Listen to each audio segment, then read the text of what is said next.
All right, it is Bonding with Board Games. We are live still doing Twilight 2000. This is episode 4 of what I would like to call let's call it the Sweet Duke and the Dradus Chronicles. So for that, of course, we have Ron Nicholson coming in from Ohio. Just a little bit of background on Ron. He did active duty time in the Air Force, retired as a lieutenant colonel, right? And he was a chaplain. So he was in the chaplain service. Then we have Dan Pancaldi, which you may know from No Enemies Here. You can go check him out there. He's also quite the percussionist. He knows names and has studied under known people who write books about percussion. He's playing a sniper, the Sweet Duke. And let's see, we'll round out, give folks just a little tidbit, maybe a one sentence. We'll go with you, Dan, first on your character, and then we'll come to Ron, and then I'll do a catch up on where we're at. Well, I'm the hot-headed guy. Ron Dradus keeps me level-headed. He's like my consigliere. You know what I mean? I can't just do stuff on my own. I gotta consult. All right. He's a top-line sniper. He actually trained snipers. NATO brought him in from Italy, kind of right near the end of all the combat action in Poland, and he's since been stranded there, and his dream is to get back to, what's the name of your hometown there? Caserta. And his dream is to return. He, in his mind, he envisions it's been untouched by the war. We don't know at this point if that's true or not, but that's what keeps him going. And his dream is to get back to Caserta, and to open up a pasta shop and make homemade pasta. Ron, go ahead and tell us a little bit about Dradus. My character is a technical expert, like avionics and electrical systems, and expert in heavy weapons, and my character has fallen under the charismatic spell of Duce. Easy to do. Easy to do. So yeah, I just try to channel him in the right direction, not get too exuberant. Speaking of that, he had a couple bullseyes, one of them more so than the other in our last episode. I'll get to that in a second. Sure did. Just a little bit of housekeeping on our side. So I'm fairly new to refereeing or GMing with Twilight 2000 especially. Both Ron and Dan also fairly new to role-playing. So on that note, some people have referenced that I'm not following every specific rule from here. We are playing a little bit lighter, a little bit more theater of the mind. I'm not using the combat maps. Us here are primarily board game, war game players. And I will just make one note that the tactical combat, even as I've messed around with it by myself, doesn't come anywhere close to the tactical war game combat I'm used to. And I think the theater of the mind is working better. Like, Chief, are you having problems with these ball busters who are telling you stuff, man? I could take them out. You could, because your aim is truth. That is your motto for your guy. No, and since bullets are currency, you line them up. You know what I'm saying? One shot, 3 heads. Everybody's actually been quite kind. I think one person. Well, I've got a buddy here that's a huge role player as well.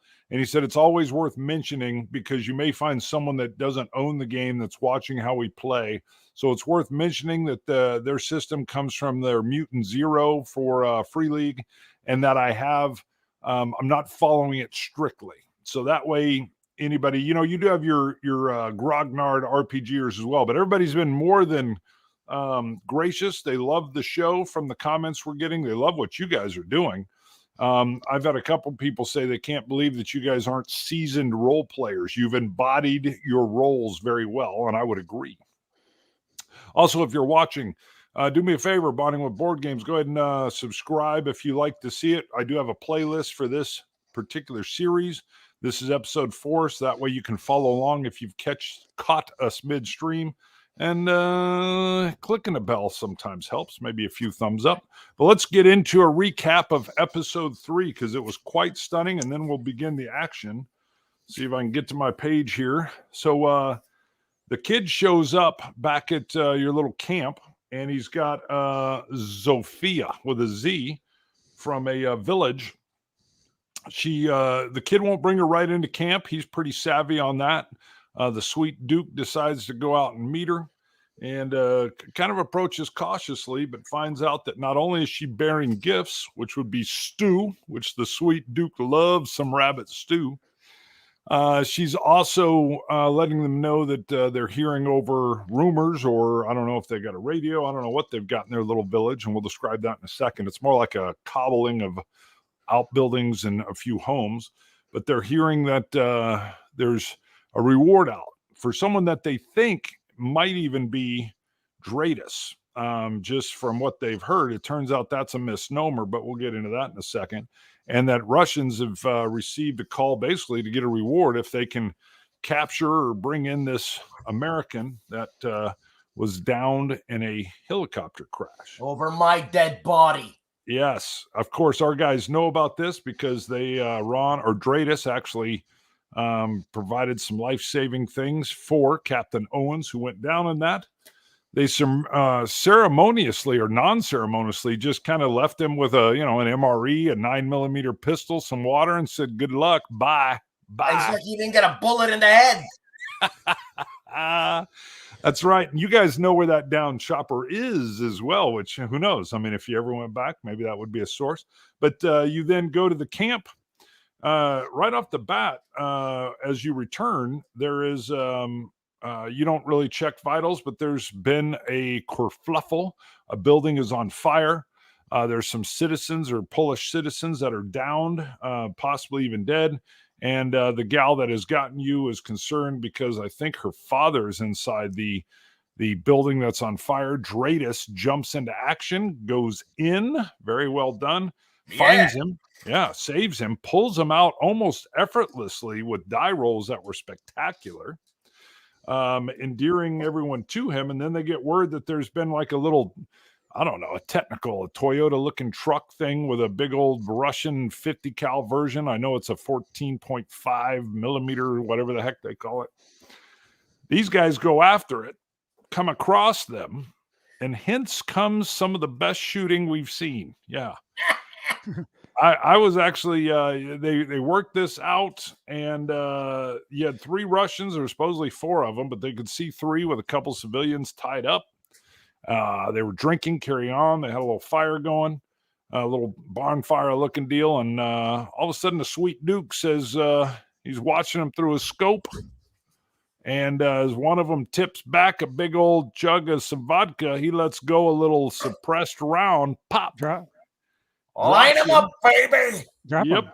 They kind of think that he maybe just fell down, and they're laughing. And another one bends over to kind of check him out. And when he's bent over, he provides a secondary bullseye. We call it a suppository. Caught me off guard, but the sweet Duke decided to send another round down range. That did alert the third one that something was going on. He got a little perplexed, and then he was perplexed no more when he got put to sleep by a third round from the Duke. The Duke then goes down there. There's some chance that the fourth one might show up, but dice rolls he doesn't. Befriends one of the individuals. Another one runs off. The other one jumps in the car. They start driving. Guy comes out. Dradus jumps on board, starts using his heavy weapon skill to familiarize himself with that 14.5. Goodness. And eventually gets her up and running and pretty much destroys the fourth Ruski that comes out. And they basically drive back through. They talk their way through a Marauder checkpoint, and you guys have landed back at the little hodgepodge of citizens. And as you return, you're almost returning as like conquering heroes. So as you roll in, you're greeted again by Zophia and her father. And there's kind of a guy that's got some greasy overalls, and he's speaking in some broken English, and talking about how he would like to talk to, or he's curious if either of you have any kind of technical or mechanical skills. And we open up the scene right there. Oh, you got to speak to my man Dradus. Well, it seems like we have a language barrier here. What does the guy want done? A little bit done. He basically is just kind of he's kind of pulling on your clothing a little bit, and he keeps saying Popats, and he's kind of pointing over toward what looks to be like kind of a large barn with what looks to be some tire tracks that have come in and out, and he's saying Popats. Well, let's go out and investigate the barn. Take it easy, Dradus. Take it easy. It could be a trap. Well, you guys have done pretty good. Like I said, you returned as conquering heroes, but that's worth a shot. Does I don't know, Sweet Duke, you're a reconner. Do you want to kind of just take a glance? What do you, I mean, you're kind of looking around. Well, look, I don't know. I don't want to pull out a weapon and kind of stuff and freak them out. So, Dradus, what do you say? Well, I'm afraid you're gonna get ambushed or something, man. We're heroes to these people. Yeah, but there'll be some Ruskies in there. There's always a rat. Well, you take Overwatch. That means I got to pull out my weapon, man. That's a bit aggressive. You could. So you could do a couple types of Overwatch. I would say, I mean, if you're pointing at somebody, that would be aggressive. If you're out and ready, whatever ready is for you, I don't think these folks would be offended. We could check and see. I like the way you did that, Bart. Looks like you're a pro at it, man. That's right. If you're out of the holster and you're kind of down and out, you're ready, but you're in a very non-threatening position, but it does signal that you are alert. So okay, I got you 12 and I got you 6, Dradus. All right. Sounds good. Right. Sounds good. So we put Sweet Duke as in Overwatch, so he's going to follow along because probably rightfully so. He's always suspicious. The local, who again looks kind of like Grease Monkey style, he pulls open this rolling barn door, and as you step through, you can see what he appears to be doing. This place is definitely set up as almost like a way station for barter and service. You've seen where it looks like some of the citizens are probably, they're able to sell fruits or different kinds of meats, but inside it looks like he's got different bins with all kinds of everything from wiring to mechanical stuff to a few vehicles and a few engines that are out. And it looks like he is some form of, I don't know if he's shade tree mechanic or if he's a little bit more than that, but clearly looks like he is some kind of fixer-upper. And he's kind of showing you a lot of times in his own language kind of what's going on. But he's also kind of pointing things out, and it appears as if he's trying to see if you recognize or if some of this stuff is familiar to you in any way, almost like he's looking for a kindred spirit. Is he selling or is he giving to the heroes of the town? I don't know. I guess that would be one thing that you could probably kind of figure out. It doesn't look like there's any, he's not trying to hand off anything to you. He either wants to trade or he wants us to fix something. So tell me what, there's a few things you could do. I'll leave these up to you. Dradus, check him out. If he wants to sell something, I'll come in with my expert bartering because I'm Italian, I don't buy retail. And I'm going to stay at the door, okay? I'm going to check the door. And and go take care of it, but don't buy anything. If the guy suggests he wants to sell something, look pissed off and disgusted. And by the way, Zophia, thanks Bart for the Highland Park. You know what I'm saying? I understand. You understand? I tried it. It was actually really, I was impressed. We got to let Ron know we stepped in the real world for a second, but that's all right. So Okay. my character will look over all the equipment. Be careful. So with your skill set, because you do have your electrical skill set, I'm kind of curious though. Let me kind of see what I think we would come across here. You have a real good tech value.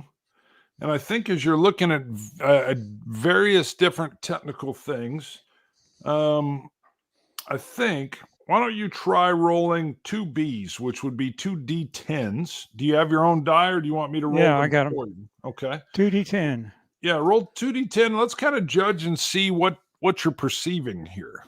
This is a technical skill that you're rolling for. I have a 7 and an 8 added together is 15.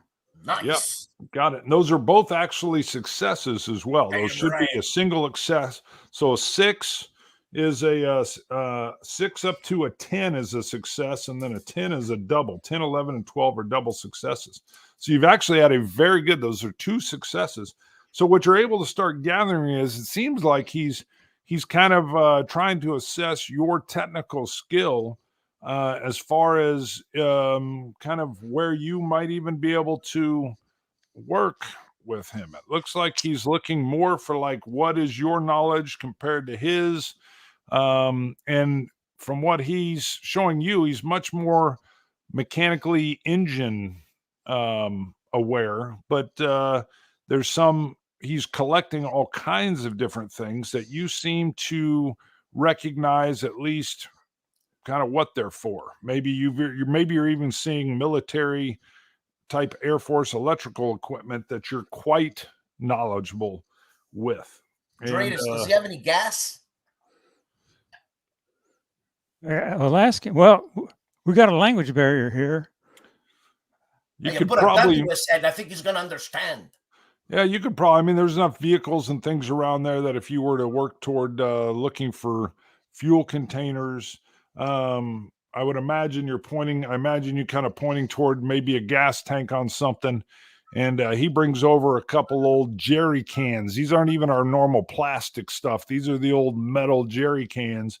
You take a whiff, and you smell what you would expect. You smell alcohol. And these are all alcohol burning vehicles. Either he's doing conversions, or most vehicles you're aware of since the war kind of kicked up about 2 years prior, a lot of conversions over to alcohol burning engines, which can be rough on the engines as well. So Dradus, ask him what does he want for it. Using the international sign for money. Yeah, and this too. Sure. He references that what he would like to work out is no money. He's kind of working out trade. It looks like he's wanting you to maybe work or fix on a few things that he deems that would be valuable for them to sell later, but that he doesn't have the expertise for. But he signals that he's more than willing to trade alcohol fuel. They may even have their own distilling. They probably do. A lot of these little communities will have their own way to distill to get their alcohol, but he's looking for clearly to you your knowledge on some of the repair work more as a system of trade or barter. Well, let me pick something that's easy to fix and fix it right in front of him. Yeah, you do that, then I mean you're the bleeding heart. You know what I'm saying? Got it. You see a little like a radiation detection device, which neither of you have, by the way, but you in particular are more than familiar with it because you've packaged a lot of these up with different Air Force kits and things like that. You can tell that you've seen one, and you start checking it out, pulling your wires, and notice first off, right off the bat, it does look like it's had a little bit of wiring damage, but it's missing a battery as well. So what would you do here? I'll point to where the battery should be, and give the Polish guy a quizzical look.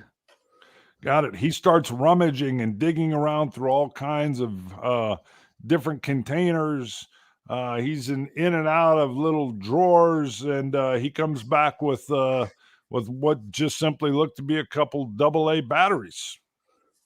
Well, see Hands if they them off fit. to you. I insert them, see if they fit. All right. And why don't you do another tech roll for me here? You clearly know what this is. I told you there's a little bit of wiring damage, so I'm imagining you're fiddling around a little bit and also working on it. Why don't you roll for that 2d10s again under your tech? Okay. Don't worry about it, Dradus. You're going to get it. This time I got the 4 and a 3 is 7. Got it. Now we'll do these individually. So the 4 and the 3 would be a fail, but I was getting ready to tell you with your electrical skill, because under your specialties, you have electronics. Do me a favor, re-roll one of those as a D12. I was going to have you, because of your electronic skill, re-roll one of them. 1d12. Okay, got a 2. 2. Okay, still haven't gotten it working. You do have an option. You can always push your roll. Of course, pushing the roll means you could end up damaging this item further, or maybe you get her to work. It's basically you putting in a little extra effort. I'll push the roll. Push it, Dr. Dre. Right, push so it. You're going to roll the 12 and roll the 10. Just roll those two. Okay, You're looking 12, to get a 6. 12 is a 5. The 10 is a 3. Ooh. Dre, manajala madad. Butterfingers. You haven't been able to get it to work so far, but you didn't flat out damage or break it. A 1 would have been something, but you failed at that roll. So you're not able to get her going. So there's something wrong with that. It could be your batteries. And here's a question for you. I don't know this. Maybe you know. How can you tell if batteries are charged or not? For like a AA? Yeah. You can hold it about 6 inches above a concrete, drop it. If it bounces, it's dead. If it lands with a thud, it's good. Really? I'm impressed. Yeah, why don't you go ahead and do that? And I think we're put it in my mouth. Yeah, I would have done the 9-volt deal and shocked myself or something. I don't know. First of all, I'm impressed. I think you do your drop test there, and one of them's good, and one of them, you said if it bounces, it's no good? Right. One of them bounces all over the place, and you're like, let's see, I think I've got a word here. Oh, when it bounces all over, you kind of say, you do the cut thing, and the guy starts saying, Zway.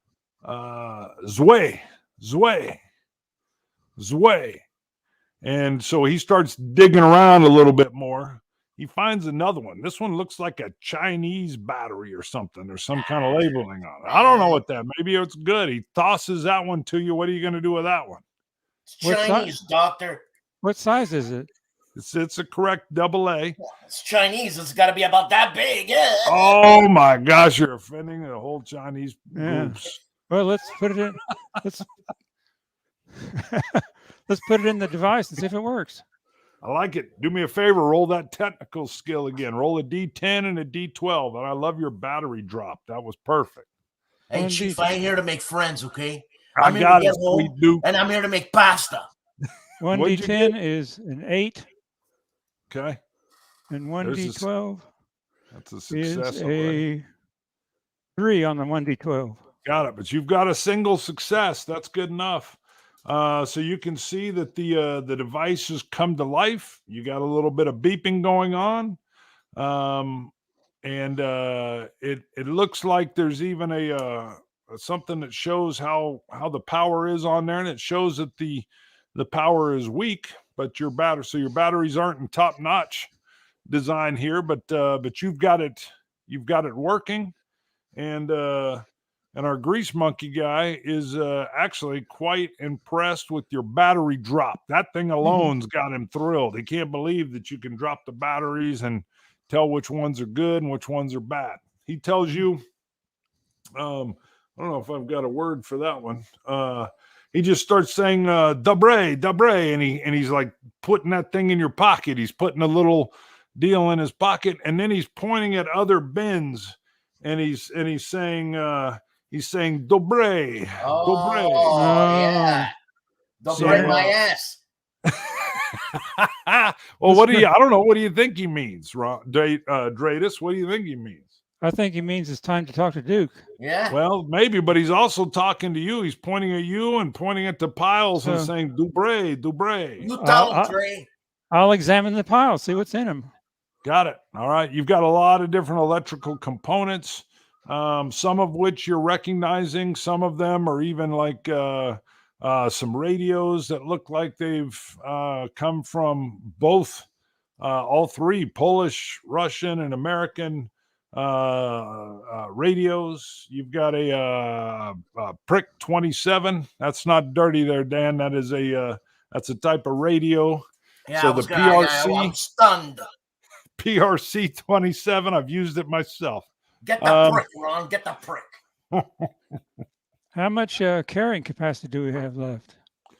Well, I don't know. You got that vehicle, so you got plenty. But it looks like what he's trying to get you to do is to realize more so that you could make yourself whatever form of payment you want if you want to get to work.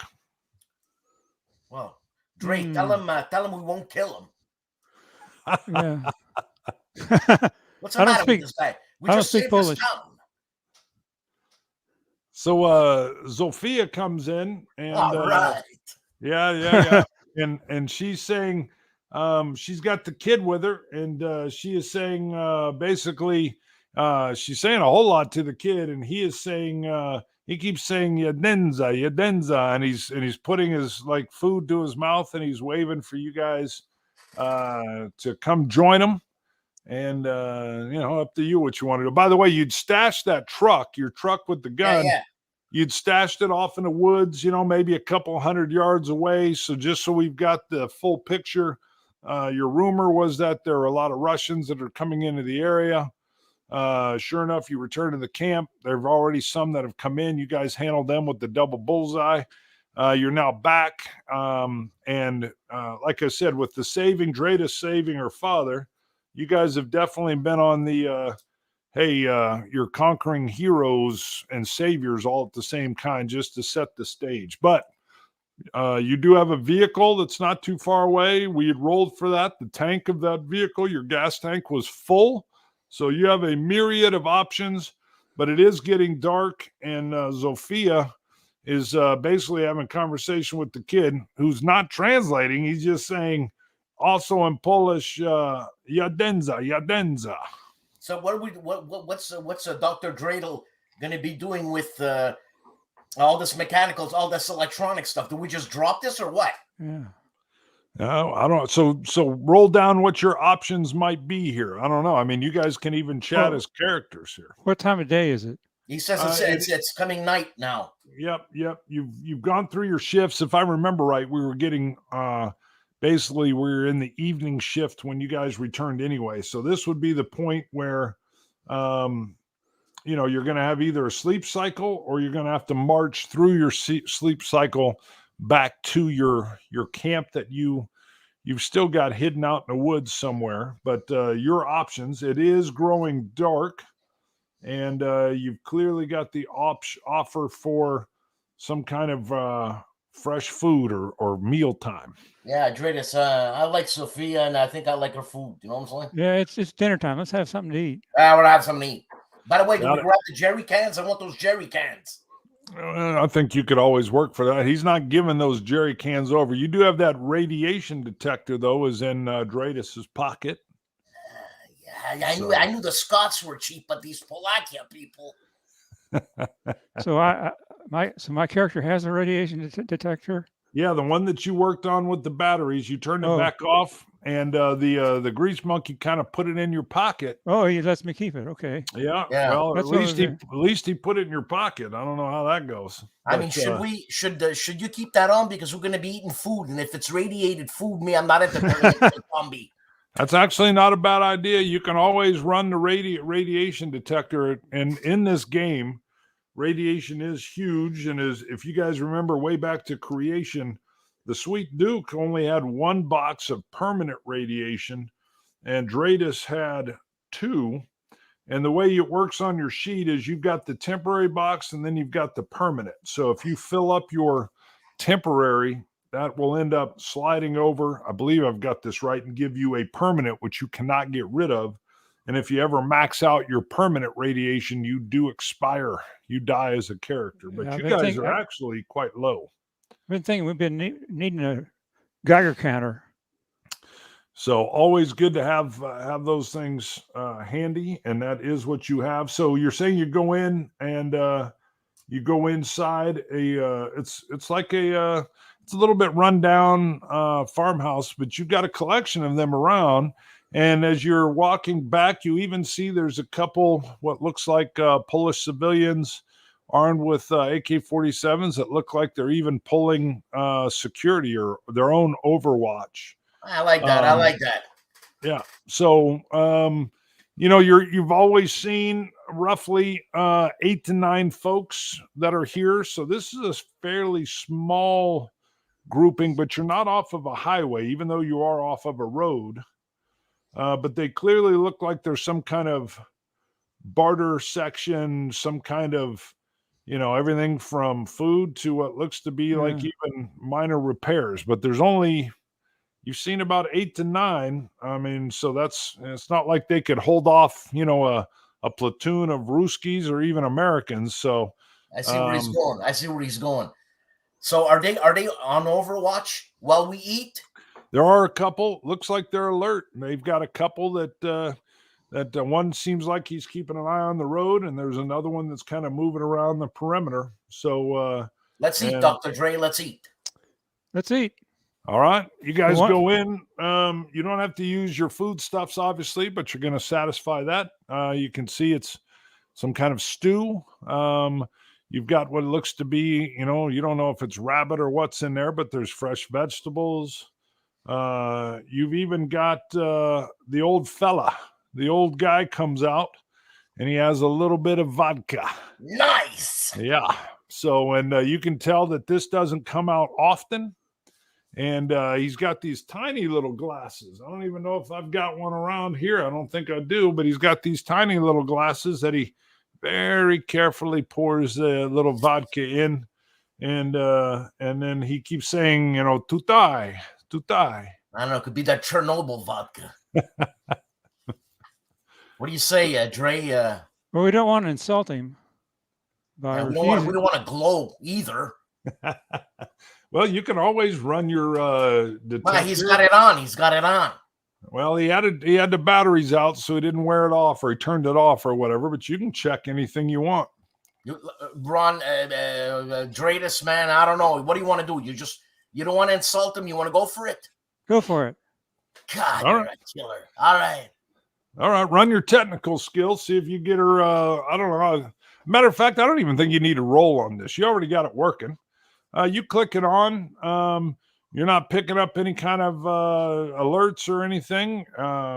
It looks everything's fine. You're kind of even waving her around, and everything's good to go. Yeah. Enjoy the meal. Good stuff. So you do have a fella that's at the table as you guys are eating. He seems to have at least a little bit of, he's not fluent by any means, but he does speak a certain amount of English. And he's able to convey that 2 things. One, they're still hearing all kinds of rumors that there are many, many Russians that are headed into the area for a reward. And again, they know you're an American, and there's a little bit of concern that they're looking for you. And you can kind of tell that this is they're concerned, and they're telling you it's probably a good time for you to stay right there with them. It's only going to take one person to sell us out. We better get going after dinner. Is that what you say, man? We're sitting ducks here. Is the Russ? No, I think you're right. I was gonna ask you if you wanted to set up the truck and but now let's get the hell out. Let's get out. Let's steal a few things first, though. They owe us. All right, so you're finishing the dinner. The guy's having a conversation with you. clearly they believe you are the American that the Russians are coming in to look for. You both have a certain amount of persuasion. Actually, the Sweet Dukes is a little bit better. Do you want to pump them for any kind of information you can get over this meal? Yeah, I want to know where they're coming from, like north, south. Where are they coming from? Got it. With all the goodwill that you guys have, because normally you'd just be rolling 2d6, but you guys have created such goodwill with your work. For this one, I think we still got to do a roll just to see how this goes, but I'm very comfortable with 2d12s on this. So you should have a Pancaldi there, Sweet Duke. Go ahead and roll a couple d12s and see, you're trying to see what other information you can gather. Oh, I got a 10. Good. There's a double. You've already got your success. And I got an 8. Wow. All right. That's a great success. So you see how we do it, Dre? Learn something new every day. Yeah. There you go. They're explaining that they've actually got a ham radio, and they're able to get certain information off the radio. And what they're hearing is that the Russian powers that be have put out. We've established it's rubles, not rubies, rubles. But there's a fairly good reward that they've put out for capture of an American downed pilot, chopper pilot. And what they're gathering from everything they're seeing and from other news on the radio net, that there are several Russians coming in primarily from the east, both northeast and southeast. But it looks like there's some folks that are looking to make a name for themselves Russian-wise and to gather this reward. And again, they're warning you that it's going to be thick with Ruskies soon. And they're telling you they think you should basically hide out. The mechanic has come in as well. And through this broken English translator, he is basically offering that he's saying if you stayed there, that you would be able to maybe even, do well for yourself by helping out. They basically work as a cross between a roadside market vegetables, and this guy does mechanic work for. He doesn't care what side, Polish, Russian, NATO, whoever's coming through for a price. He fixes stuff. They're kind of known for this. And that's why they believe that they're not, they haven't been killed or taken out, because they actually provide quite a service. They got a little garden going. They're doing their own alcohol that they'll sell for fuel, and you got mechanic services. So they're cautious. They don't trust anybody as far as they can throw them, but they're open for business, and commerce is commerce. So, Dre, what do you say we dress up like one of them and blend into the crowd? I think as long as they're here in this village, this trading post, we're going to be a target. It's only going to take one guy to sell us out. That's what they're here for. They're trading. They wouldn't have just one person trade me for money, Russian rubles. So I think we should. Okay, let's get out. Get out of Dodge. Yeah, let's get out. We're skedaddling. I want to go back to the truck, eh? Yeah, let's let them. A strategy of misdirection. Let's let the villagers see us walking away in one direction. As soon as we're out of sight, we switch direction and go back to the truck. Very good. All right. You finish the meal. You point out anything to them that you're actually not a chopper pilot or anything? I don't know if they'd believe you, but. Well, he says that they believe us. They believe that Dradus is the chopper pilot. Sure. They know he's an American. I don't think it's going to change the story, man, whether we try to make these dummies believe us or what. I'm with you. Just asking. What do you say, Dre? it doesn't matter if they believe us or not. If the Russians believe it, that's the problem. Yeah, but they ain't gonna believe us when they're dead. Depends on how many's coming. Let's get the hell out of here. Let's get out of here. All right. All right. So let's see. You're going to do a night movement. So you're going to skip the sleeping side of it. I think the kid is basically joining you. Wherever you go, the kid follows. So we're going to draw an encounter card. You're doing a night movement. You're staying, you've got your vehicle. So you're going to be on road, and or at least to a certain extent. So I don't know. I guess you got to go off road in order to get back to your camp. Yeah. Okay, so we'll go off road. You are in a 4-wheel drive truck. All right, let's see. Well, that's interesting. So this is going to be off road, day or night, and it says Bear's Den. It's got a little picture of a bear on it. Well, Ron, you manning to 50? We're not there yet. Oh, So the PCs stumble into the territory of a very hungry bear. Got it. So as you're driving by, you kind of get this little this bear rushes out of the woods and kind of just bams right into the passenger side door of your truck, puts a little dent in it. this mother-in-law's aggressive. Whoever's not driving takes a shot at it. Yeah, take a shot, man. Now, Dre, you're driving. All right, that's good. We should have established that. So your passenger seat there, what are you going to do there, sweet I'm going to dude? pull out my 45 and, put an extra eye in his head. Got it. I believe you had a 9mm Glock is what you actually were carrying. Same thing. All right. It might work as a good noisemaker. Go ahead and roll your ranged combat. You've got you'll be doing 2d12s because you do get a +1 as a sniper, so your agility's up 1. 2d12s. Well, hold on. Is it a mama? Does she have kids? I don't care. I'm rolling. Here I go. Oh, I got a 3. Okay, that's no good. Oh. And I got a 4. All right, you have a choice. You can push it. Those are misses. I'm pushing it. All right. I got a 9. There you go. I push it again? You've got it. So did you roll both dice? No, I just rolled 1 9. All right, so roll. I mean, you got a success. And I got a 9 and a 3. There you go. You got an success, so that's good. Hold on, let me see this here. He's actually slammed into us. What the hell did we do? This is interesting. So you pop a shot off at it.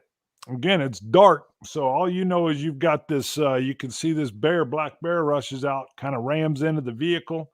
You've got the window down. You pop a shot off at it. Looks like you hit it, and your muzzle flash lights it up. You can see that this bear looks to be heavily irradiated. He's got a radiation problem with him, and but your success, it's not like you drop this thing, but you've definitely hit it, and it turns and it loops off into the woods a little bit.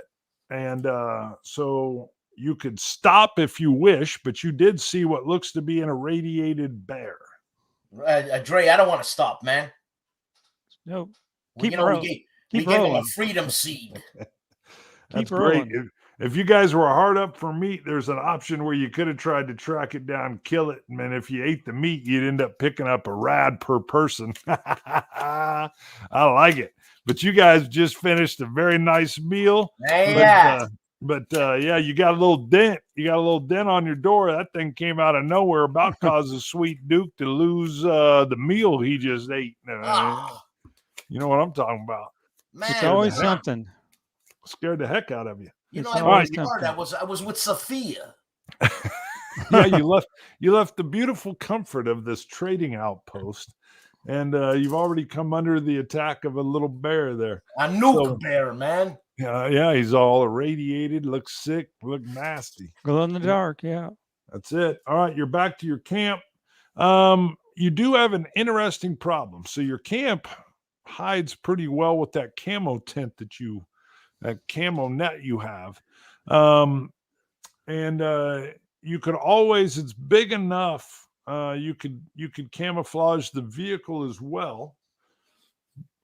But I don't know, you have to figure out how. I mean, so you're back. The vehicle is tucked into the woods, but it's right now your camp is there. So you have to figure out in the future how you're gonna work camouflage or anything else. You have missed a sleep cycle, so let me make a note. So you have an option. You're back at your camp.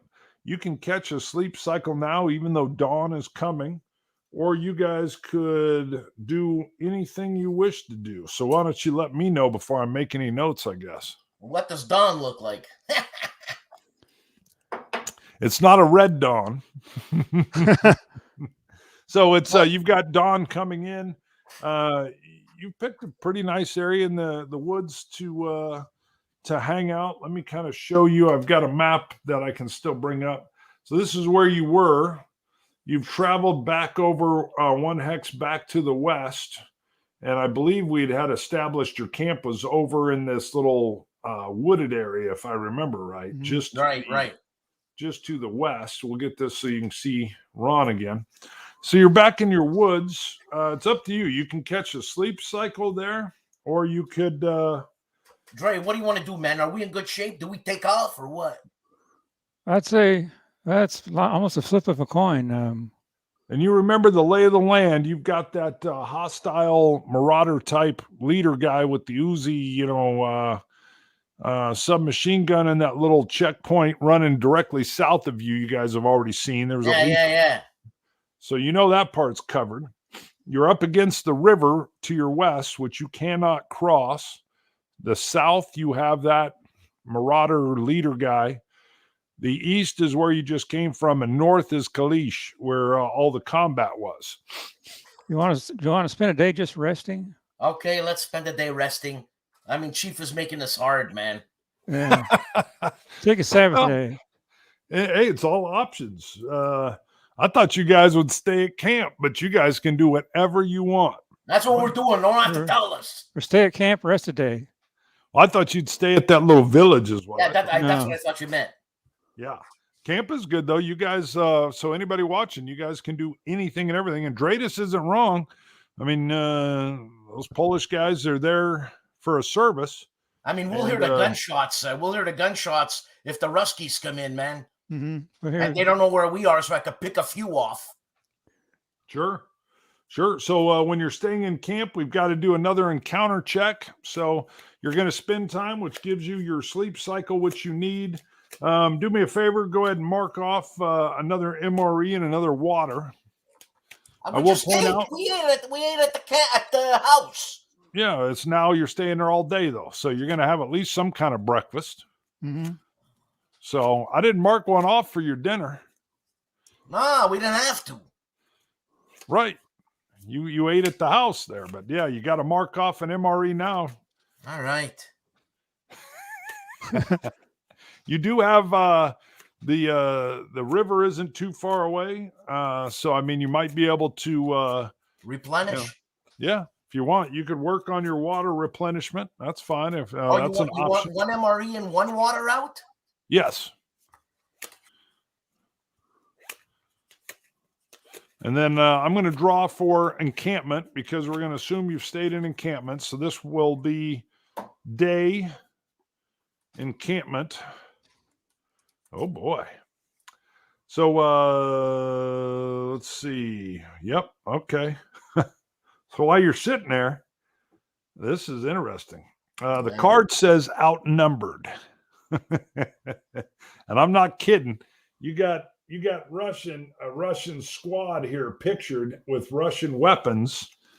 And it says both road or encampment, daylight, which is what you just hit. So this card fits for you. The faction is Soviet. The number is 5 times your PC number. So there's 2 of you. So you've got a squad of 10 Russians that you have picked up close enough moving through the area. Let's see.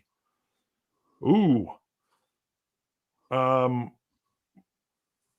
let's see. Okay, and one of them, what you heard first, is a BTR-701, which is like a APC armored vehicle that's off-road with one guy up in the driver's area driving this, and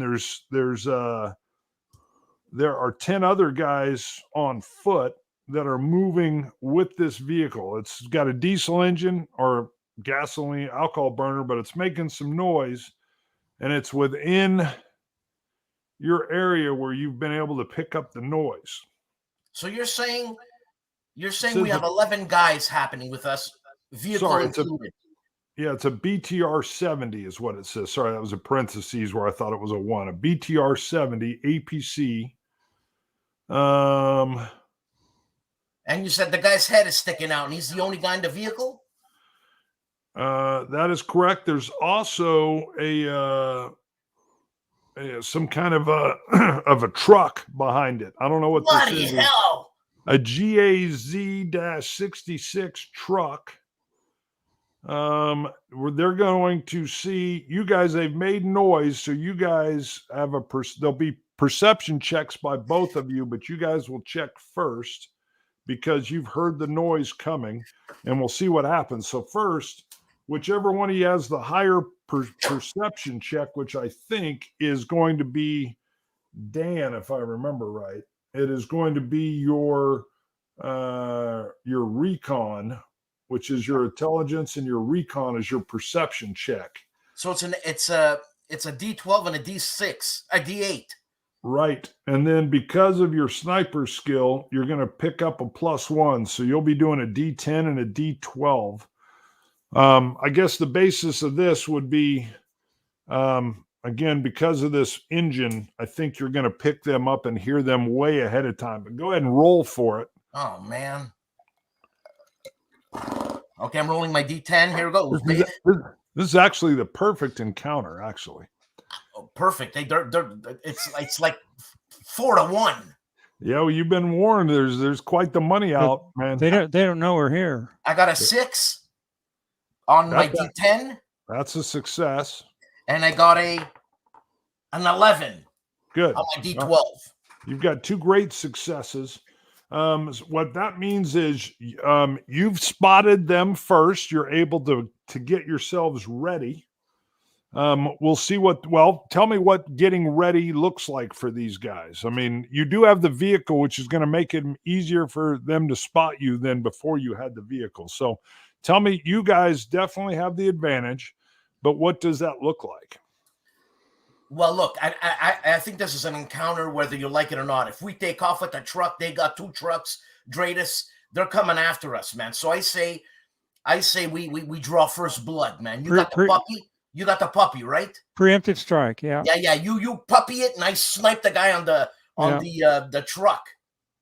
Okay. On the BSR there, whatever you want to call it there. Yeah, you try to take out the driver, so the truck will crash. Right.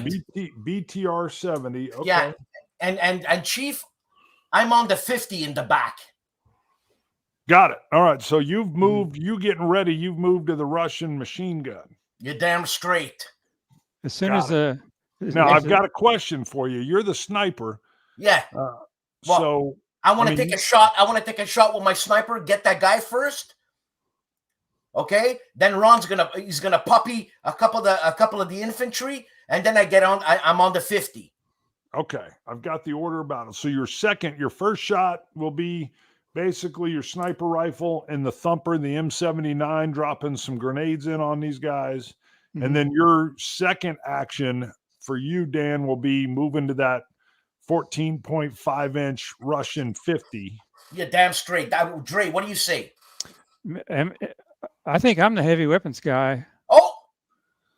That's true. Scheiße. All right, that's it. Work it out. You guys have heard this. Can we trade weapons? You guys can shoot whatever you want. So your first shot is going to be, you're going to take a sniper shot at the guy that's driving and then Dradus do what I was supposed to do. Get on the 50, okay. Puppy them first, and then and I'll be sniping them. Okay. All right. Okay. So that works. So we've got the first thing down, just so we get it. I want to see if they spot you guys first, or spot you. It could be a simultaneous where they see you. There is a chance that they could pass by. Are you saying that you're going to take the shot regardless? Well, hold on a second. I thought this was an encounter. I thought this was going to happen. It's an encounter. They've got to do their own PC check, which I have some information to run that on here. You are alerted first, meaning that you're basically able to set up and you're going to be in ambush mode. So the question is to you, I will run a PC check for them to see if they spot. The easiest thing to spot will be your vehicle, quite honestly, especially if you're moving around. So you're saying before we take a shot, before we take a shot, you're going to run that PC check? I'm going to run so you could take a shot from ambush and kick this thing off flat out. You've got the advantage. You've seen them coming. You've heard their engines. You can take the shot. You also have an option to wait and see if it seems like they spot you or engage, but this is your call. I don't know which way they're going to go here. There is always the option that they could move right on by. That's a die roll. I don't know myself. Dre, what do you want to do? Let's wait. Let's see if they go by. Okay, and then we get into action. Yeah, if they spot us, it's action. That's what we're gonna do, Chief. All right, traitor. Let's see what they got. If they spot the PCs, okay, got it. Whoo. Yes. All right. So let me get BC lot, BC. Come on, roll that dice. I'm getting antsy. I gotta see what they got. My finger's shaking. I can tell you that this guy sitting in the vehicle driving is he's an officer. And I can tell you, well, I'll tell you that part's a secret there. I gotta nail that guy no matter what. Oh boy. Holy moly. They got both a 7 and a 9. So what they've spotted is your vehicle. You immediately see the vehicle, and there's some Russian shouting, and the vehicle starts to drive toward your truck, which Dradus is behind. It's go time on that 50. Is it go time or is it vamoose time? What do you want to do? Can we outrun them? Well, they're gonna go for the truck, but then we lose our truck, man. Yeah, it's your options. I don't know. I like that. It's go time. I honestly don't know if you can outrun them. I don't know if you can outshoot them. This could be you're about to die time. Well, we have no choice. Right. No choice, man. All right. So what's going to happen? Well, let's go through with the plan, Dradus. Yeah, same plan. I'm going to take that shot at the officer right between the nose. Yeah. Got it. All right. I'm taking a shot, man. And Dradus, as soon as I take a shot, can we simultaneously, I nailed the guy, Dradus hears me nail the guy, and he puppies them? Sure. Yeah. I mean, you guys had a chance to work it out. So if the signal is when the sniper takes his shot, that Dradus will take the second action and drop an HE round on him. So, yeah, that's definitely it. So the very first action is going to be the Sweet Duke sniper taking his shot. And we already know that under your range combat, your agility, you have an A and a B, but because of your sniper, you end up with 2 D12s. Here I go. All right. You're doing a... oh, scheisse.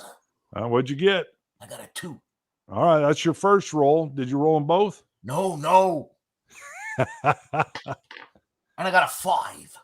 Well, you either missed or you can push it. You don't have any ones, so you can roll both of them. I'm pushing it. All right, push it. Oh, it fell on the floor. I'm gonna take the die that fell on the floor. I'm taking a number. Okay. No, you got to re-roll it. If it hits the ground, you got to re-roll it. Thank God, because it was a 1. Yeah, anything goes off the table, that's a re-roll. Come on, baby. Fuck. I got a 5. All right, last one.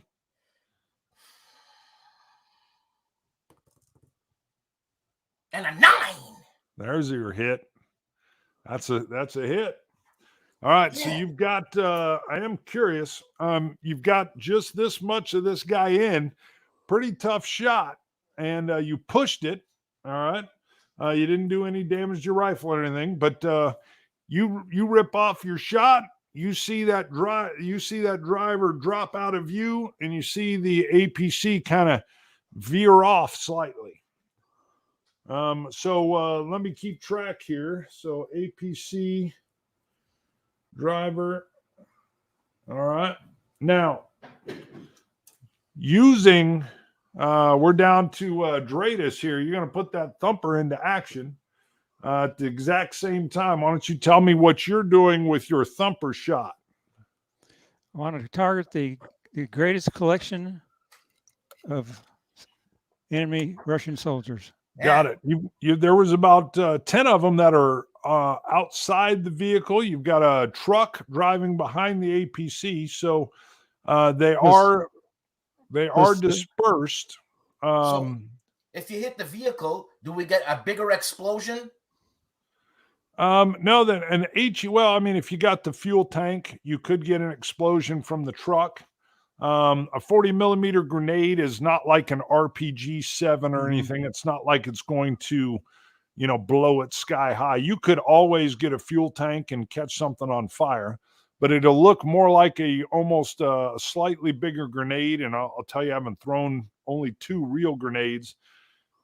They just look kind of like black puff smokes. You can't see all the frags flying or anything, but I mean, they're hazardous. I mean, it's easier to hit the truck and to do damage, but you have the APC that's slowly veering off. You've got these 10 Russian troops that are dispersed kind of in front of the vehicle, and you've got this truck that was following slowly behind the vehicle. The truck. Oh, the truck was carried the infantry. Is that right? We don't know. We don't know what's in the truck. Right. You just can see there's a truck that's kind of pulling in. It's back behind this APC. We got to go for those 10 soldiers. Yeah, yeah, go for it. All right. So the heavy weapons skill comes underneath with your grenade launcher. So for you, Dradus, it's a D8 and a D6. Oh, bloody hell! That's all right. He might hit. He can always push it. What'd you get? 1D8. Got a 1D8, 1D6. Oh, I thought you got an 8. On a 1D8, I got an 8. Yeah! Ooh, woo! And 1D6. I got a 3. Got a 3. All right. Well, you've got a hit. Yes, so we're having Kiev chicken for lunch. So let me see. I got 10 guys. I've got to see kind of they are dispersed. Come on. So let me kind of see. I'm going to roll a couple dice. I want to see kind of how this works. So low number is, well, basically, you're guaranteed to get at least 2. I'm rolling 2D6. So at least 2 of them are going to get hit, but you have the potential to go all the way up. All right, you got 6. So this grenade lands kind of in the midst, your thumper, and 6 of them go down with some type of either damage or injury. Evening up the odds here. What a shot, Ron. All right, now the key, though, is it's now their turn to shoot back at your general direction. And that direction, what they did see clear as day was the truck. So the truck is being shot at. And my understanding is that Dradus is on the truck because he dropped a thumper round, and then he's going to get on that 50. Is that my correct understanding? Oh, yeah. As soon as I drop the thumper round, I duck. Got it. But are you on that truck getting ready to work that 50? I don't think so. Okay, where are you at? I'm hunkered down behind a tree. Okay. All right. So your next action will be to move towards the truck and get that 50 engaged is what your plan was. But you can change your action based on your next turn here. Ron, you want to change the action? You want? Yeah. You I want to read. You're behind a tree. You're behind a tree right now, which means you got a little bit of cover. Okay. I want to reload. I was gonna say, can you reload and poof?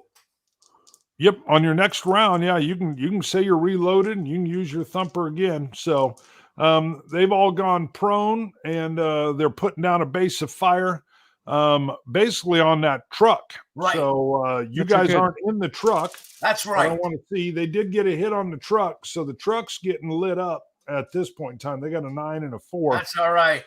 Yep, the truck's getting lit up right now. Just ting, ting, ting, ting, ting. I mean, they're putting a volume of rounds onto that truck. Ron, you can see the flashes of the gun, man. Puppy them over there. Yeah, I'm reloading. He's reloading.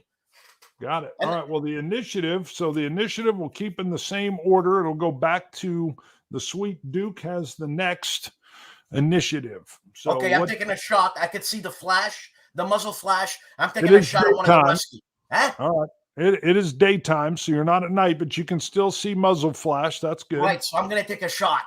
Okay, so you're picking one of the ones you can see with your scope. Absolutely. You said there's 6 guys. There's 6 guys left, right? 4. Got it.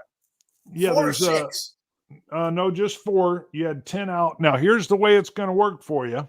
Just so I can that first shot was you from ambush. So with your scoped sniper rifle, you've got to spend this round acquiring the next target with your scope.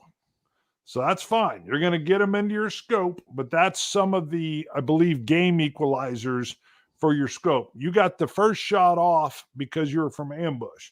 So you can do a long action, which is to aim, and you can do a short action, which would be some things like moving. But if you move, you're disrupting you picking up your next target. So what you're going to do with this round of initiative is you're working your scope to get your next target in your crosshairs. I don't have any grenades. Well, let's see if you do. No, I don't have any grenades, man. Okay. I don't see any. But this is what a sniper does. All okay. All right. So you basically picked your target. You're going to have to wait for your next round to take your shot. Okay, so Dradus. Yep. Dradus, we're back to you. You've got your thumper up and ready. What do you want to do? Fire on those 4.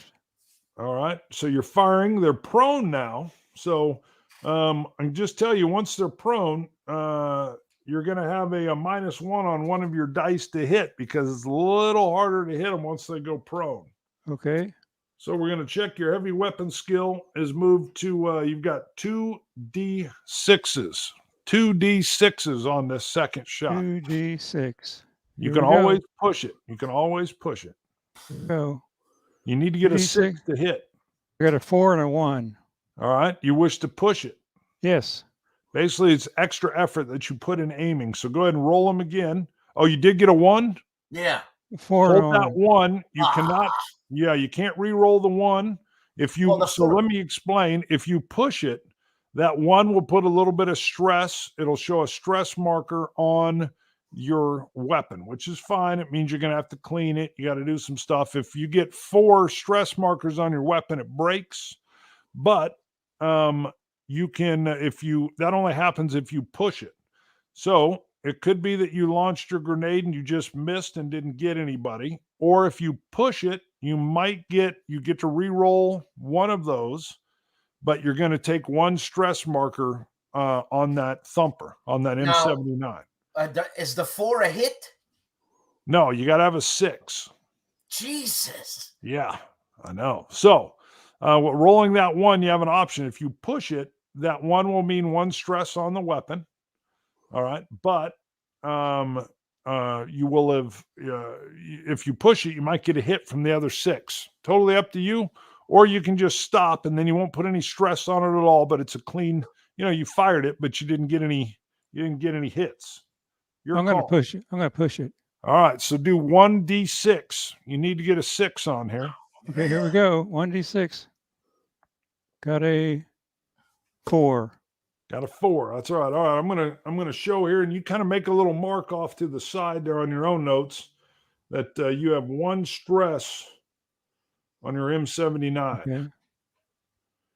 So, all right. Now they have kind of picked up the tree that you are hunkered behind at this point in time. You got 4 of them firing. I'm going to do 1 roll for the group. So that's something from the rules. I don't have to do every individual one. I'm rolling for the group, and they are getting a what do I got here? I got a D10 and a D6 is what they're rolling. So we're going to see if they get any hits on you. All right, they're showing 1 hit. They got 1 6 on you behind the tree. Let me see what we got here. I'm going to roll this little man die. We're going to see where you're hit, and then I'll show you this process here. You do have cover, so your cover can absorb the hit. God, don't tell me it's the head. No, it's showing both arms, but let me check one thing because I want to see. Come on, he's behind a redwood, for God's sake. That's what I'm giving you. You are behind some cover, so I'm curious to see. Let me go see. Let me look up cover real quick because I want to get this right. Let's see. You guys are definitely there. Cover is 58 and 72. And after we do this battle, that'll be our show here. What are we at? We're at 1 hour and 10. What about my shot? Oh, yeah, you're going to get it. I said after we finish the battle. Excuse me. When the bullets start flying, you want to drop prone. Yes, of course, even better. You'll seek solid cover, which Ron did right from the get-go. The cover is facing the enemy. It's covering the direction, barriers. You've got that going on. Talks about other things. So you've got your cover. What was the other page number here? Now we got to see how that cover affects you. 72. So 72. Let me make sure we get this right. Here we go. All right. So this is under damage. Let's see. Life in the aftermath damage. You can suffer damage in many ways. You've been hit. I did the hit location. It did show the arms, armor, and cover. If you are behind cover or wearing body armor, that protects the body location hit. It might stop the attack or at least to reduce the amount of damage done. A few types of body armor, but you had a shot to the arm or arms. Let's see. To be able to shoot a firearm across a barrier, you need to expose your head and your arms. Oh boy. So you took a shot to your arms. Oh Jesus. But I was firing an indirect weapon. Yep, I know, but they were exposed enough, I guess, for you to get that out behind the tree. So you've taken some damage to your arms. So we're going to just list down that you've taken some gunfire damage to your arms. I want to see, that is interesting. It basically is showing that your head and your arms were visible around your cover. Had it been a chest shot, it would have hit the tree and it wouldn't have done you any damage at all. And I want to see on a 1d6, 1 being more like a graze. Actually, there is a chart that shows. It's back on that 72. Let me follow this chart to see. They did not get anything that is a critical, so we don't have to worry about a critical hit. And I believe what you do is under your box, Ron, you're going to want to put a X in your damage box. That's your first X. Okay. They did not get a critical hit. So I just remembered, I don't have to roll on a critical hit, but you've taken damage to your arms and you're going to put an X in that box. Got it. So what you're going to want to look at is probably some type of medical as well, but you can still function with a round through your arms or arm. So I don't know how it hit you. Why don't you describe to me? So again, with a thumper, it's kind of like a little shotgun. You're out around that tree. You're going to do elevation and drop it. How do you think this is your arm that's forward? Usually that'll probably take the damage, will be your left arm. Let me see. Yeah, you got a 2 out of a 6. So I'm thinking it's I know you've taken your damage, but I'm thinking you've taken some kind of damage. It's not bone breaking or anything like that, but you've taken a round probably through your forearm. Yo. That's gotta hurt. Yep, it's painful. So they got a round back on you. That is their action. We roll back to the Sweet Duke. Sweet Duke, you spent a slow action aiming last round. You've got a Russian in your sights, and I assume you want to shoot this time. Yeah. All right. You've seen that his tree is getting lit up, and you see that he's kind of gone prone, your buddy, Dradus, and he's let out a yelp. You're going to be rolling 2d12s on a prone Russian. So roll 2d12s. Your sniper gave you a +1. You have a d12 and a d10, but because of that, you got 2 d12s. Okay, I just rolled a 4. Okay. And an 8. All right. The 8 is a hit. All right. 6 or above is a hit. You don't have a critical hit, but your sniper, you spent your time. You had a perfect shot. You've dropped him. You're down to just 3 bad guys at this point in time. Okay. And there is at least one guy in the truck, but you can see that truck has been turning around, and it's headed back the way it was coming. The truck is getting out of Dodge. So, Dradus, we're on you. You've got some kind of it's not to the, doesn't look like it's to the bone, but you're definitely hitting that left forearm. What are you wanting to do? I'm changing positions. Okay. Where are you? So you're going to do a fast action move to where? Just out of their sight, out of their line of fire. All right. So you're kind of dodging backwards a little bit? Or sideways. All right. Got it. So you're going to do a fast action move to some better cover. And let me look, because there is a list of fast actions you can do. I'm curious if you can treat your wound as well. That'll be up to you if you want to. Fast actions, page 55. Let me take a look here. And 55. Slow and fast. Let's see. There we go. So your fast actions are seek cover. Perfect. All right. So that's full or partial. I would assume you're seeking full cover. You want cover. Seek full good. cover. Okay. So your fast action is full cover. You can do a 2 fast actions, or you can do a fast and a slow. Let me see what else we got here. Yep. It says you can go from full to partial cover. So in other words, in the future, you would have to peek around if you're going to take another shot. But right now you're seeking full cover. So let me clarify. Full cover would be basically you're dropping behind the tree you're at, making sure you've got full cover.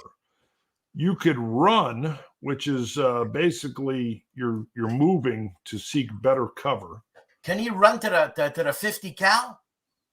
You could. That's you very exposed. Yeah, it would be. You can crawl. So if you're going to move from a tree, so you could seek full cover, all right, behind your tree. So you would have full body cover if they shoot that tree up again. You could run. You can crawl. You are already prone. You could switch combat gear. In other words, you could switch to that M240 if you wanted. It says you could retreat if you wished. You could aim. Let's see. We got 3 guys left, eh? You do. So that's it. Basically, so under this, you could seek full cover. In other words, you're tucking yourself behind that tree so they can't get any side shots on you. And then you could do another fast action, which would be you could run or you could crawl. You could also stay where you're at. You could do an aim, or you could switch weapons. Well, you got a heavy machine gun with you? Oh, a slow action is first aid. So you could seek full cover with a fast action. Then you could do a slow action of doing first aid to your arm if you wanted to. I think that's what that's. If he's injured, does it lower his die rolls? It could. Right now, he's got a minor injury, and I would tell you at this point in time, the body does pretty good to keep you in shock. He didn't take a serious, it's not like it broke his left forearm or anything. Ron, you don't want to take one or two of those guys out again with the puppy, and I'm gonna snipe the last one. Let's take another shot. You can definitely work through the wound that you have. So your choice is to fire your weapon, and then what you could do is seek full cover behind that tree after you shoot. That's it. That's it. Yeah. All right. So go ahead and roll that thumper again. That's going to be a D8 and D8 and a D6. 1d8 is a 4. Miss. Now you need a 6 off that D6. 1d6 is a 6. Yeah. Ooh, there you go. Now do me a favor. Mark off 3 grenades. You fired 3 grenades. Mark Okay. those off your sheet. You're doing the by the way, you're doing this I've got them listed as just GL or no, frag. I think I've got them listed as frag, and you had 4 of those anyway. Your other ones are going to be either Willie Pete, which is white phosphorus, or you do have a smoke, and you do have several buckshot ones, which are for closer range. So that is your 3rd grenade, right, that you fired? Yeah. Right, 3rd. All right, so you've got 1 more distance frag, but you did get a hit. And so now they are down to just 2 guys. All right. And those 2 are firing back at you. You did move to full cover, which is a very nice move.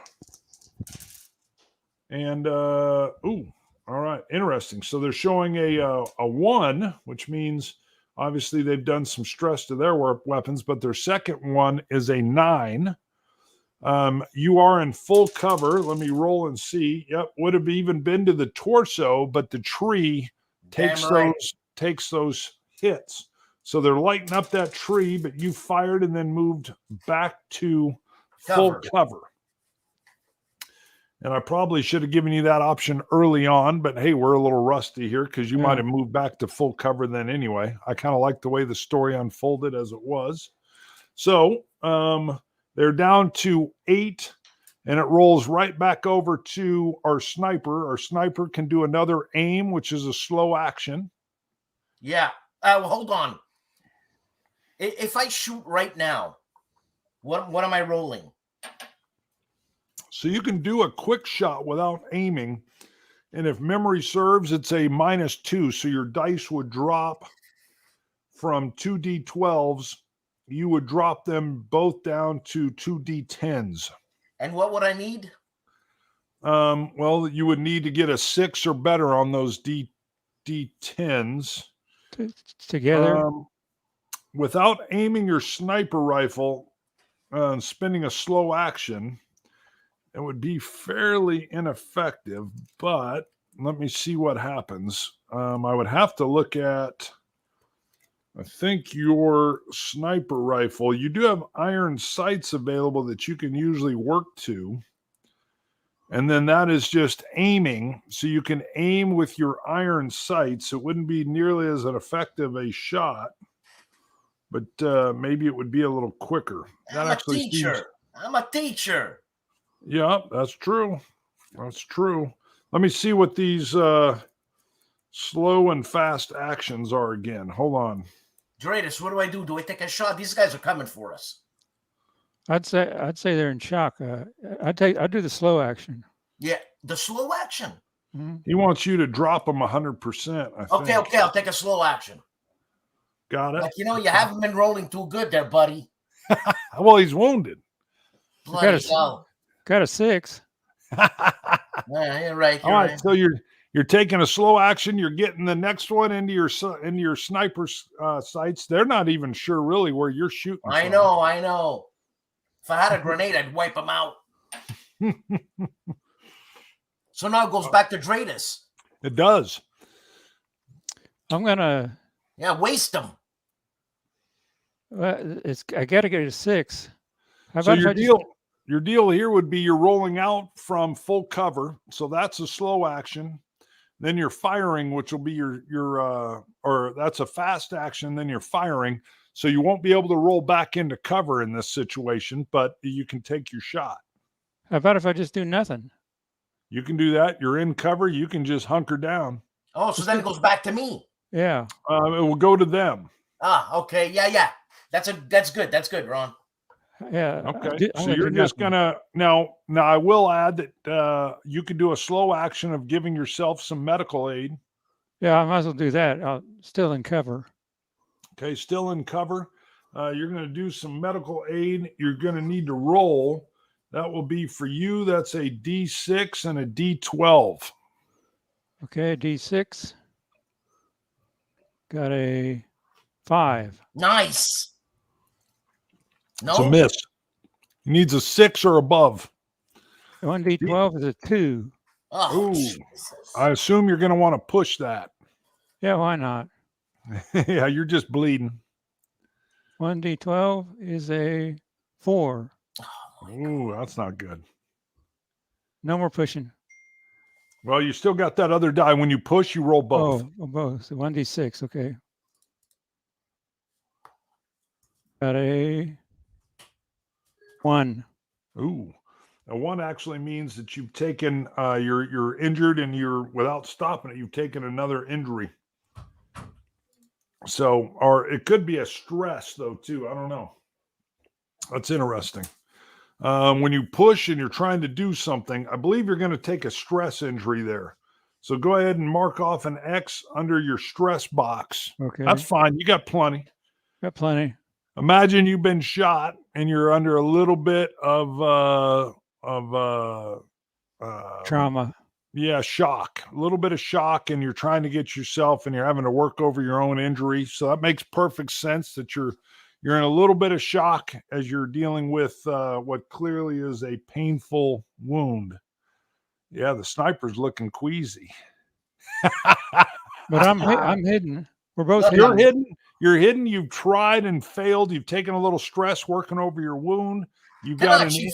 Let me take a shot here. Come on. You've got an in and out wound, and it's their turn to take. Oh, bloody hell. We're hiding. They can't see us. Right. And that's actually one of the problems is neither of the two can see you. So I'm going to roll separately. One of them gets up and does a little sprint kind of towards your location where he's last. What's the distance? I don't know. When you guys kicked off this thing, I bet you they had a good 100 yards before you guys lit them up. I can't see you guys lighting them up closer, especially with an APC. Mm-hmm. So I'm going to say he's covered about 50 yards toward your tree. He drops down. The other one pops up. Basically, they're doing a bounding exercise, and the other one is now beginning to move as well. And he's in a standing position. And I guess the question would be, Sweet Duke, whichever one you were following is the one you'll stay on. So number 1 is back down, but he's 50 yards closer to where Dradus is. Number 2 is just stood up. Which one were you zeroed in on? And he's prone, eh? Number 1 is prone, eh? Yep, number 1's gone prone, but either way, whichever one you I probably should have asked earlier, but whichever one you've been following, you've kept your aim on them. You're a trained sniper. So which one are you looking I'm going to take drop? the 50-yard, number 1, the 50 yards one. Got it. Okay, so you were watching him. He got up, moved, and as soon as he stops moving and goes prone, you go ahead and trigger off your shot.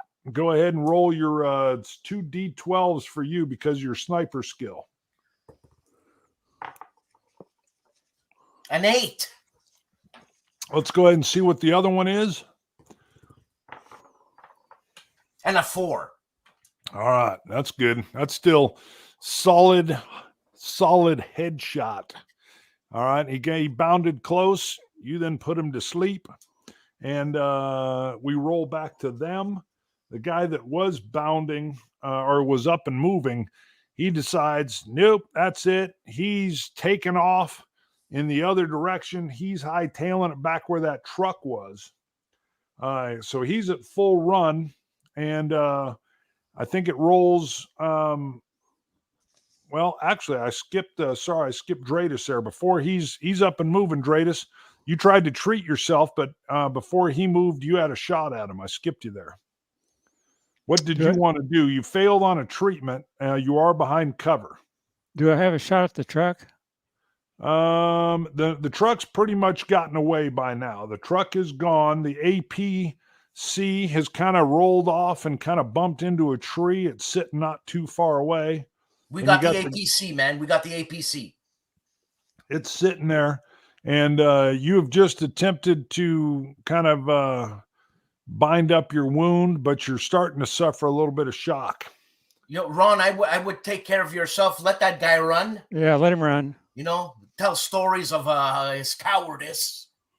Yeah. Yeah, take care of yourself, man. All right, attempt to bandage yourself again. It's a slow action, so you can try again. It's going to be a D6 and a D12. Come on, Dr. Dre, here's a D6. 2. Jesus. Okay. It's all right. Hey, it's hard to fix your own wound. D12 is 7. There you go. That's success. 6 and above is a success. So you've bandaged yourself up with a little field bandage, tied it off. You got pressure on it. You got good pressure.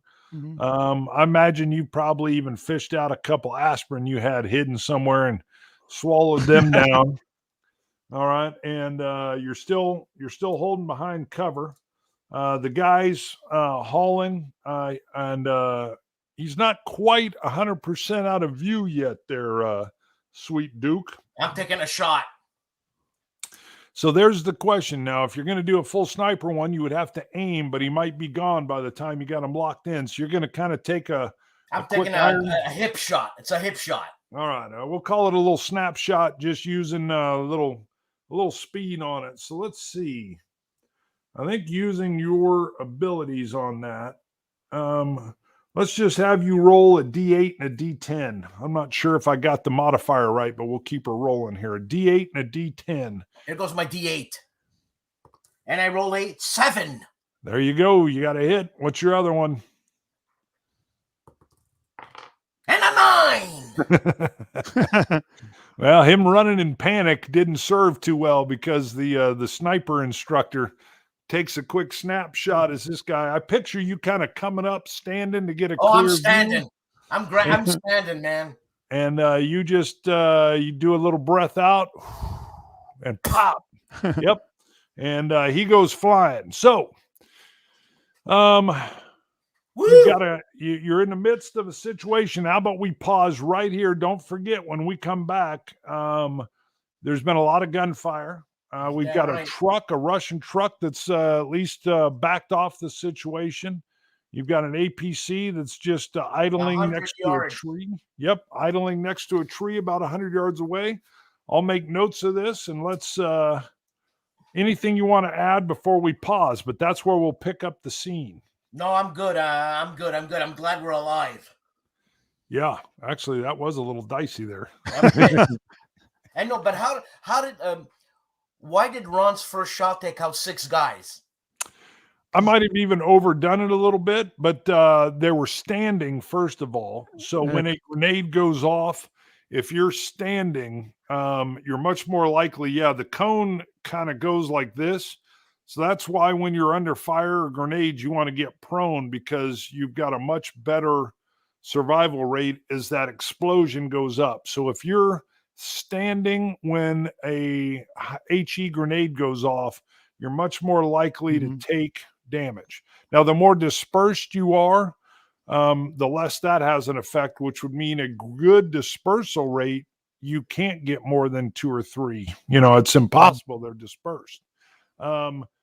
So I don't know. I might have been a little friendly on that, but it seemed to work. They're still a little tight. They see a Yeah, they're vehicle. tight. They see a vehicle. They're going to go check this vehicle. They want to go see what's going on. And the sniper shot goes off, and then thump. And before they can hit the ground, they got an AT grenade. It was a heck of a good roll, actually. So I wasn't sure. I knew it would be at least, what did I roll? Just a D6? No, I rolled two D6s. So it was going to be at least 2, and it could have been all of them. But you rolled right into 6. So I thought that was interesting. So like I said, maybe I could have tightened the rules up on that one, but it seemed to make sense. They're clustered. They're moving towards this vehicle. Boom, they get lit up. Yeah, all right, we're going to pause it there and then stay on the line. We'll chat a little bit. Well done. That was some good action.